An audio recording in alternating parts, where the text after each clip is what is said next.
हम साथ में सरकार बनाएंगे, हम चुनाव एड़ापाडी जी के नेतृत्व में लड़ेंगे. நாங்கள் இணைந்துதான் இங்கே ஆட்சி அமைக்க போகிறோம். அந்த மாதிரி கூட்டணி ஆட்சி தான் நடைபெற போகிறது. திரு எடப்பாடி அவர்களின் தலைமையில் தான் இந்த கூட்டணி நடைபெற போகிறது. एक एक कर कर पूछिए भाई. ஒவ்வொருவரா கேளுங்க. ஒவ்வொருத்தரா கேளுங்க. கேள்விகள் ஒவ்வொருத்தரா एक व्यक्ति पूछो ना. Sir, what are the sir here? अगर जीतेंगे तो भाजपा के जो एमएलए ना मंत्री बनेंगे, क्या पूछ रहे? वो हम जीतने के बाद तय करेंगे. मैं कोई कंफ्यूजन छोड़ना नहीं चाहता. डीएमके के लिए हम एड़ापाडी जी के नेतृत्व में चुनाव लड़ेंगे. Sir, what are the demands? வெற்றி பெற்ற பிறகு அதற்கான பதிலை சொல்லுகிறோம். இப்ப நாங்க திமுகவுடைய எந்த விதமான இந்த மாதிரி குழப்பத்துக்கும் ஆளாக்க விரும்பவில்லை. அதனால ரொம்ப தெளிவா சொல்றோம். திரு எடப்பாடி அவர்களின் சீரிய தலைமையில் இந்த கூட்டணி அமைகிறது. வெற்றிக்கு பிறகு முடிவு செய்யப்படும். Sir, एक second. Sir, what are the demands that ADMK came to alliance with BJP, that NDA? Demand क्या है पूछ रहे हैं? किसका? ADMK demands. एआईडीएमके का कोई कंडीशन नहीं है, कोई डिमांड नहीं. Sir, जरा बताओ भाई तमिल में. ஏடிஎம்கேவோட டிமாண்ட் என்னன்னு அவர் கேட்டதுக்கு ஏடிஎம்கேவோட எந்த விதமான அவங்க டிமாண்டும் வைக்கவில்லை. இது ஒரு இயல்பான இயற்கையான கூட்டணி. Sir, अरे भाई, आप पहली बार प्रेस कॉन्फ्रेंस में आ रहे हो. आप हाथ खड़ा करो. Srikanth will give chance.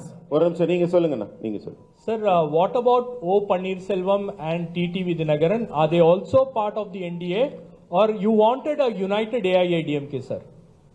AIADMK के इंटरनल अफेयर्स में हमारा कोई इंटरफियरेंस नहीं होगा.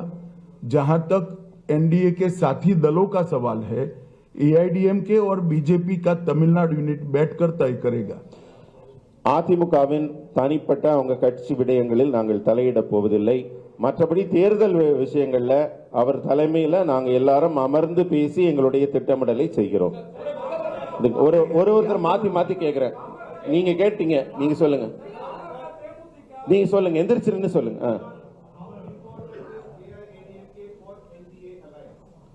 हाउ? देखिए, एआईडीएमके का एनडीए में आना एनडीए के लिए बहुत उपयोगी है और एआईडीएमके का एनडीए में आना एआईडीएमके के लिए भी बहुत उपयोगी है.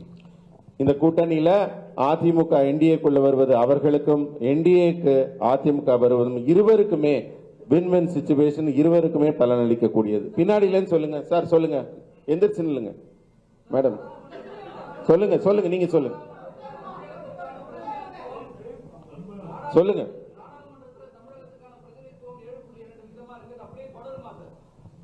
நீங்க கூட்டணியிலேருந்து இப்ப வேற ஒரு விடயம் போறீங்க, டீலிமிட்டேஷன் போறீங்க. கூட்டணி பத்தி கொள்கைகள் முடிங்க. அண்ணா, இரண்டு முக்கியமான தலைவர்கள் இருக்கிறாங்க. உள்துறை அமைச்சர் இருக்கிறாங்க, எதிர்க்கட்சி தலைவர் ஐயா இருக்கிறாங்க. தயவு செஞ்சு கேள்வி கேட்கறவங்க எந்திரிச்சு நின்று கை தூக்குங்க. ஏன்னா எல்லாரும் மரியாதை கொடுத்து உங்களுக்கு ஒரு தடவை வந்திருக்கிறாங்க.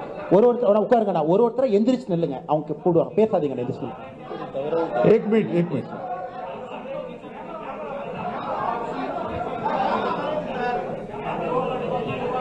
सीटों की संख्या और सरकार बनाने के बाद मिनिस्ट्री का बंटवारा दोनों यूनिट्स हमारे साथियों के साथ बैठकर बाद में तय करेंगे.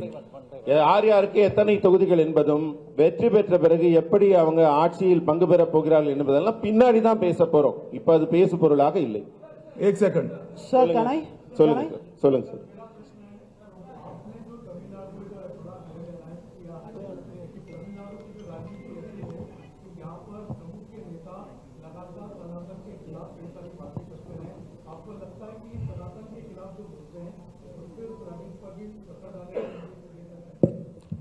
देखिए, अच्छा किया आपने सवाल पूछ लिया. तमिलनाडु के अंदर डीएमके पार्टी सनातन धर्म, 3 लैंग्वेज पॉलिसी और कई ऐसे मुद्दे उठा रही है. उसका एकमात्र उद्देश्य मूल मुद्दों से ध्यान हटाना है. அதாவது திமுக சர்க்கார் வந்து தமிழ்நாட்டில் சில முக்கியமான பிரச்சனைகளை தொடர்ந்து எழுப்பி கொண்டிருக்கிறார். அது சனாதனமாக இருக்கட்டும், மும்மொழி ஆகட்டும், டீலிமிட்டேஷன், இது போன்ற பல பிரச்சனைகளை எழுப்பி கொண்டிருக்கிறார். அது என்னன்னா அவர்களுக்கு இருக்கிற ஆட்சியில் இருக்கிற இந்த முக்கியமான பிரச்சனைகள், ஊழல், மோசடி போன்ற பிரச்சனைகளில் இருந்து மக்களை திசை திருப்புவதற்காக இது போன்ற பிரச்சனைகளை எழுப்புகிறார்கள். சார் தமிழ்நாட்டுல एक सेकंड சார் தமிழ்நாட்டுல एक सेकंड भाई, मेरी बात तो समाप्त होने दो. ऐसे करोगे आप? அந்த கேள்விக்கு இன்னும் पहली बार प्रेस कॉन्फ्रेंस में आए हो क्या? Let me answer. तमिलनाडु का चुनाव आने वाले दिनों में डीएमके सरकार के घनघोर करप्शन, लॉ एंड ऑर्डर का इश्यू, दलितों पर अत्याचार और महिलाओं पर अत्याचार के आधार पर तमिलनाडु की जनता वोट करने जा रही है. வரப்போகிற தேர்தல் எப்படி இருக்கும் என்றால் திமுகவின் மிகப்பெரிய மோசடி ஊழல்கள் பற்றியும் அதே போல சட்டம் ஒழுங்கில் இருக்கிற ஆபத்தை பற்றியும், தலித் மக்கள் மீது தொடுக்கப்படுகிற தாக்குதல்கள் குறித்தும், பெண்கள் குறித்து இருக்கிற ஆபத்து, பெண்கள் மீது தொடுக்கப்படுகிற தாக்குதல் குறித்தும், இது போன்ற திமுகவின் செயலிழந்த தன்மைதான் திமுகவுக்கு இந்த முறை தேர்தலில் மிகப்பெரிய பேசு பொருளாக இருக்கு. डीएमके सरकार ने 39,000 करोड़ के शराब घोटाला, sand mining scam, energy scam,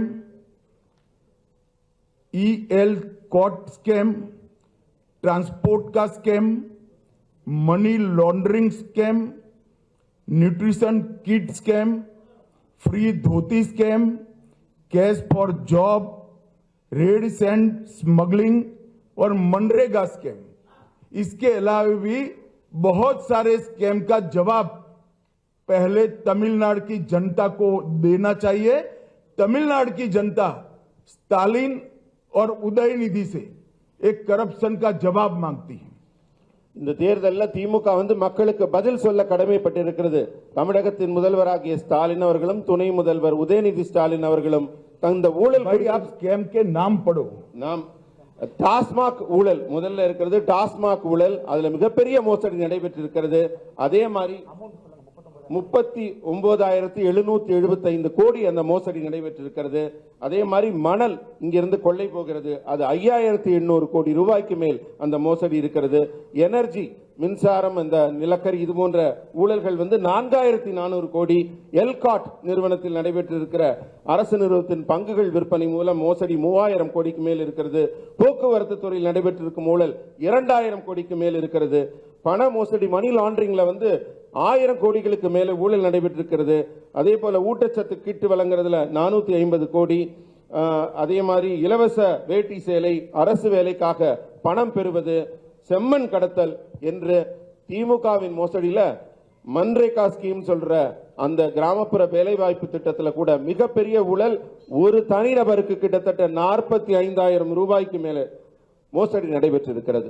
இதற்கெல்லாம் பதில் சொல்லும் நிலைக்கு இந்த முதல்வரும் துணை முதல்வரும் மக்களுக்கு பதில் சொல்ல கடமைப்பட்டுள்ளார்கள்.